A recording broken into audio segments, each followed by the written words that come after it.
சப்போர்ட்டா இருந்து என்ன பிரயோஜனம்? இவங்க வச்சு என்ன பிரயோஜனம்? ஒரு பிரயோஜனமே கிடையாது. இப்படி ஒரு தாயை வச்சு நான் கூட சொல்றேன். நீங்களாம் நினைக்கலாம் எவ்வளவு ஸ்வீட் மதர்னு. என்ன ஸ்வீட்டு, என்ன ஸ்வீட்டு உள்ள இருக்கிறது எனக்கு தான் தெரியும். உங்களுக்கு தெரியுமா? அரை மணி நேரம் ஒரு இன்டர்வியூ பார்த்துட்டு கிளம்பிடுவீங்க. அதுக்கப்புறம் 30-40 நாள் நான் தான் 40 நாளா 20 வருஷம் நான் ஸ்பெண்ட் பண்ணிருக்கேன். எனக்கு தான் தெரியும். இந்த மாதிரி ஒரு வாழ்க்கையை நான் வாழ்றதுல எனக்கு ரொம்ப பெருமை. எங்க அம்மா ஒரு நிமிஷம் எங்க அம்மாவை பத்தி நினைக்கும் போது தான் எனக்கு அவ்வளோ ஹாப்பியா இருக்கும். இப்படி நம்ம இவ்வளோ லக்கியா நம்ம பிறந்துட்டோமே, இவ்வளோ லக்கியா பிறந்ததுக்கு நம்ம கடவுளுக்கு வந்து எப்பவுமே நன்றி சொல்லணும். நான் எப்பவுமே அதுக்கு ப்ரேயர் பண்ணி எப்படியாவது இவங்க கிட்ட இருந்து கொஞ்சம் வருஷம் நான் வந்து ஹாஸ்டல் மாதிரி எங்க தள்ளி இருக்கணும்னு கூட நிறைய நாள் ப்ரேயர் பண்ணியிருக்கேன் நான். ஏன்னா என்னன்னா இந்த மாதிரி ஏதாவது ஒன்று பண்ணுவாங்க. ஒரு சின்ன பையனை வந்து 23 வாயில வரலன்னு சின்ன வயசுல ரூம்ல கதற அடிச்ச அம்மா தான் இவங்க. இவங்க இவ்வளவு ஆமா 23 இல்ல இங்க ஒரு இது என்னோட செக்மெண்ட். இந்த மாதிரி ஒரு டிசிப்ளினே நம்ம ஏன்ன்றதுக்கு 30 ன்னு சொன்னா. ஆமா 13க்கும் 30க்கும் என்னங்க தப்பு? என்ன தப்பு இங்க? அதுக்கு ஒரு பையனை 1 மணி நேரம் அடிச்சாங்க ஒரு ரூம்ல.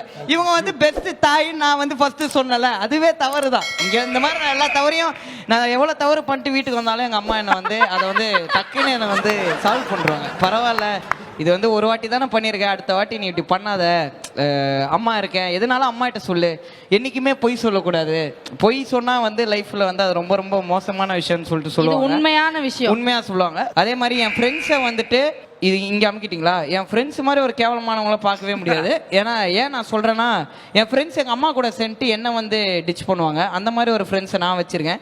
இவங்க பெரிய யூத்ன்னு நினைச்சுக்கிட்டு அவனும் கூட சுத்திட்டு என்ன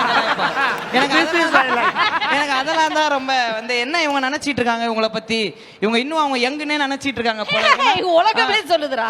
உலகம் இந்த உலகம் வந்து என்ன நினைச்சிட்டு இருக்குன்னு எனக்கு இன்னும் புரியல. மேடம் நேர்ல பார்த்தா நீங்க அவ்வளவு அழகா இருக்கீங்கன்னு ஏத்தி விட்டு போயிடுறது. அதை நம்ம வீட்டுல எவ்வளவு நேரம் கேட்கறதுன்னு எங்களுக்கு தான் தெரியும். ஒரு வாட்டியும் என்ன இப்படி சொல்லிட்டாங்க, என்ன இப்படி சொல்லிட்டாங்க, இப்படியே பண்ணி என் வாழ்க்கை பூராவே நான் இந்த மாதிரி கொடுமைகளாம் அனுபவிச்சுதான் நான் இன்னைக்கு வந்து இப்படி நிக்கிறதுக்கு காரணம் எங்க அம்மா தான். இன்னைக்கு நான் வந்து இந்த இடத்துல இப்படி நிக்கிறதுக்கு காரணம் வந்து எங்க அம்மா தான். ஸோ எங்க அம்மா வந்து ரொம்ப ரொம்ப ஒரு பெஸ்ட் மதர் இந்த வேர்ல்டுன்னு சொன்னா என்னை விட மோசமானவனை நீங்க பார்க்கவே முடியும். இதுதான்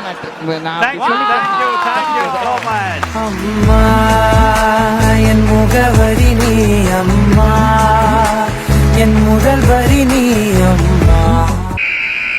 என் உண்மையிலே ரொம்ப ஒரு ஸ்வீட்டான பர்சன். எதுக்குமே அடம் பிடிக்க மாட்டான். ரொம்ப நம்ம சொல்றத முக்காவாசி விஷயங்களை ஏற்றுப்பான். ஆனால் அவன் ஃப்ரெண்ட்ஸை வெறுப்பேற்றணும்னு நினச்சான்னா அவனுங்களை அழ விட்டு வச்சு செய்வான். அது எனக்கு ஒரு பிடிக்காத விஷயம். லாஸ்ட் மினிட் வரைக்கும் என்னை டென்ஷன் ஆக்குவான். எக்ஸாமோட லாஸ்ட் மினிட் வரைக்கும் என்னை டென்ஷன் ஆக்குவான். ஆனால் அவனை பின்னாடி இருந்து யாராவது ஒருத்தர் மோட்டிவேட் பண்ணிக்கிட்டே இருக்கணும்.